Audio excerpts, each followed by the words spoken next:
안녕하세요. 이번 영상에서는 장면 정부의 정책에 반발하여 나타난 군부 세력의 쿠데타와 박정희 정권의 1960년대 정치에 대하여 살펴보겠습니다. 지난 영상에서 살펴본 바와 같이 장면 정부는 경제 발전을 위한 정책을 추진하면서 동시에 군사비 축소를 추진하였습니다. 이 과정에서 일부 군인들의 불만이 커졌습니다. 이러한 불만 속에서 1961년 5월 16일 소장 박정희를 비롯한 일부 군인들이 장면 정부의 무능력함과 사회 혼란을 구실로 쿠데타를 일으켰습니다. 쿠데타에 성공한 군부 세력은 정부 기관을 대신할 국정운영기관으로 국가재건 최고회의를 만들었습니다. 국가재건 최고회의의 의장에는 박정희가 자리하였고 군인이 통치하는 군정을 실시하였습니다. 군정 세력은 반공을 강조한 혁명공약을 발표하였습니다. 혁명공약의 내용을 살펴보겠습니다. 1. 반공을 제1의 국시로 한다. 2. 미국 및 자유우방과의 유대를 공고히 한다. 3. 부패와 구악을 일소하고 도의와 민족 정기를 바로잡는다. 4. 민생고를 해결하고 국가 자주 경제 재건에 총력을 기울인다. 5. 통일을 위하여 공산주의와 대결할 실력 배양에 힘쓴다. 6. 이와 같은 과업이 성취되면 참신하고도 양심적인 정치인들에게 언제든지 정권을 이양하고 우리들 본연의 임무로 복귀할 준비를 갖춘다. 이처럼 당시 군부의 핵심 국가 운영 방향은 반공이었습니다. 이들은 반공 체제를 강화하고 사회 안정을 목표로 하여 각종 사회단체와 정당을 해산시켰습니다. 그리고 장면 정부가 추진하였던 지방자치제 역시 중단하였습니다. 또한 군사정부는 장면 정부가 한국의 경제 혼란을 막지 못한 만큼 한국의 경제를 회복시키기 위해 노력하였습니다. 장면 정부에서 계획하였던 5개년 경제개발을 이어받은 군사정권은 농가 부채를 줄여주고 농산물 가격을 안정화시켰습니다. 또한 사회 안정화 정책의 일환으로 부정축제자에 대한 처리를 법제화하였으며 폭력배들을 처벌하며 사회 안정에 기여하였습니다. 특히 당시 정치계와도 연결되어 있던 유명한 정치깡패 이정재는 국민의 심판을 받겠습니다 라고 적힌 플랜카드를 메고 시내 한복판을 행진하기도 하였습니다. 군사정부는 앞서 살펴본 혁명공약에서도 확인되는 바와 같이 사회가 안정되면 정권을 민간에 넘기고 군인의 본 역할에 집중할 것을 약속하였습니다.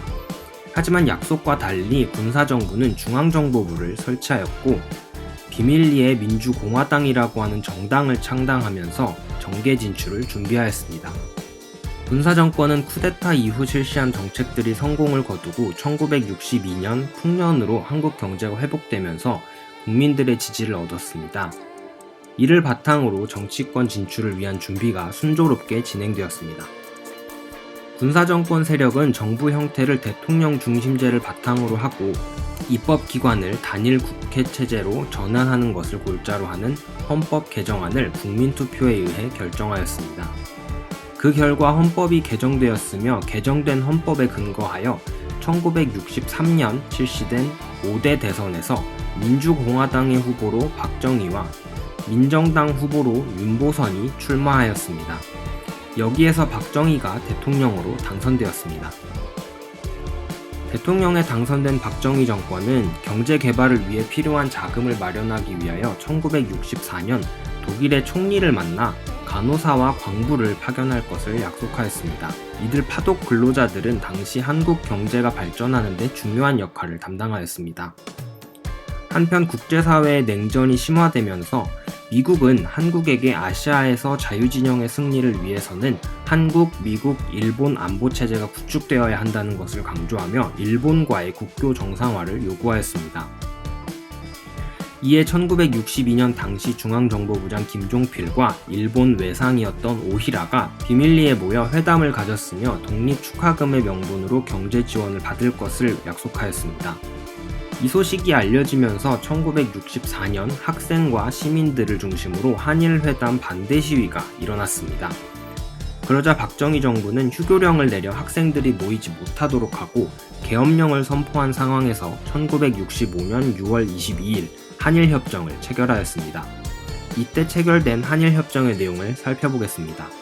한일협정 제1조 양, 체약 당사국 간의 외교 및 영사 관계를 수립한다. 양 최약 당사국 간은 대사급 외교 사절을 지체 없이 교환한다.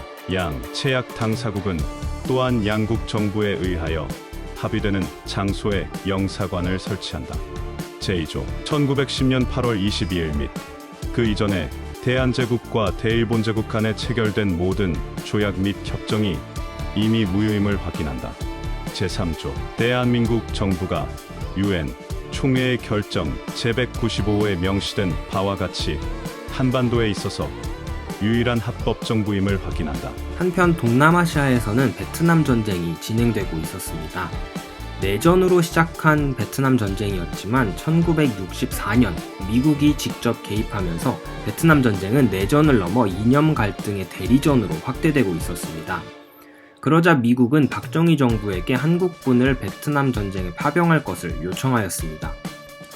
이에 따라 1964년 비전투부대를 파견한 것을 시작으로 점차 더 많은 수의 한국 군대를 베트남 전쟁에 파병하였습니다. 이 과정에서 미국은 한국군의 현대화를 미국이 지원할 것과 베트남 전쟁에 활용되는 물자를 한국으로부터 구입할 것, 그리고 추가 차관을 제공할 것을 약속하는 브라운 각서를 체결하였습니다. 브라운 각서의 내용을 살펴보겠습니다. 브라운 각서 한국에 있는 대한민국 국군의 현대화 계획을 위하여 수년 동안 상당량의 장비를 제공한다. 베트남 공화국에 파견되는 추가 병력에 필요한 장비를 제공하며 또한 베트남 파견 추가 병력에 따르는 일체의 추가적 원화 경비를 부담한다.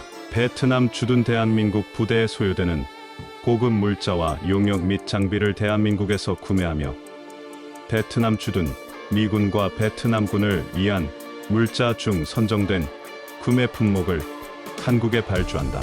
이미 약속한 바 있는 1억 5천만 달러 차관에 추가하여 차관을 제공한다. 이처럼 브라운 각서 체결을 전후하여 맹호부대, 청룡부대 등 전투부대까지 베트남 전쟁에 파병하였습니다. 베트남 파병을 통해 한국은 외화를 벌어들였으며 한미동맹 역시 강화하였다는 점에서 베트남 파병이 한국의 발전에 갖는 의미는 큽니다. 하지만 이 과정에서 수많은 젊은 청년들이 전쟁터에서 죽거나 다쳤으며 밀림이 많은 베트남에서 전쟁을 하다 보니 나무나 풀을 죽이는 데 사용하는 독성이 강한 제초제인 고엽제로 인해 각종 후유증을 앓게 되었으며 전쟁 과정에서 태어난 한국군과 베트남 여성 사이에 혼혈아동, 즉 라이따이한 문제가 발생하기도 하였습니다. 자금 마련 과정에서 여러 문제가 있었지만 이렇게 모인 자금을 바탕으로 경제발전에 초점을 맞춘 정책이 실시되면서 1960년대 중반 이후 경제발전의 성과가 나타나기 시작했습니다. 이러한 경제발전을 바탕으로 박정희는 1967년 치러진 6대 대선에서도 승리하였습니다. 하지만 이듬해 1월 북한의 민족보위성 소속 공작원 31명이 박정희 암살을 목표로 서울에 침투하는 사건이 발생했습니다. 이로 인해 한반도 정세가 악화되는 가운데 박정희 정부는 대통령의 3회 연임을 허용할 것을 내용으로 하는 헌법 개정을 추진하였습니다. 그리고 이렇게 개정된 헌법에 근거하여 1971년 7대 대선이 치러졌습니다. 7대 대선에서 여당의 박정희와 야당의 김대중이 맞붙은 가운데 15만 표라는 근소한 차이로 박정희가 당선되면서 3선에 성공하였습니다.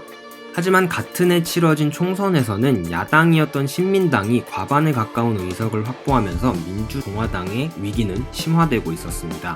이번 영상에서는 장면 정부를 비판하며 등장한 군사정권과 박정희 대통령의 1960년대 정치에 대하여 살펴보았습니다. 이번 영상에서 배운 내용을 정리해보겠습니다.